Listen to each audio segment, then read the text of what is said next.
Lurking on the backside of these oregano flowers is something ominous, something that homeowners everywhere spray poison on all the time. And if you guessed a wasp, you would be correct. It's time to talk about how incredibly beneficial these pollinators are. For years now, I've worked in harmony with the wasps in my yard because I've noticed that they like to carry away my pest caterpillars. And today they did not disappoint because this little guy is carrying around the head of a tomato hornworm.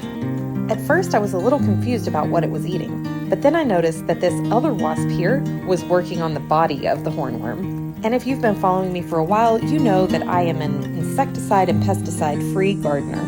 And if the wasp nests are out of my way, I never knock them down because these guys are doing really vital work out in the garden. Just like bees, if you give wasps their space, they will not sting you. No insect that stings wants to sting a human. And by leaving them alone, they pollinate my flowers for me and they take care of the pests like hornworms in my garden. If tent caterpillars in your trees are a problem in your area, you may notice that the wasps also take care of those.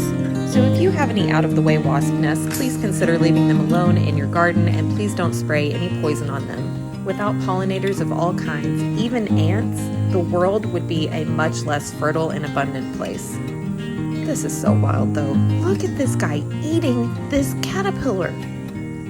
I'm pretty sure this is the head of that poor tomato hornworm. If you didn't already know, wasps prey upon caterpillars, aphids, beetles, spiders, and crickets. But they also forage on nectar and pollen. I hope this video has helped you understand how beneficial wasps can be, so you might think twice about removing them from your own lawn and garden. Anyway, happy gardening!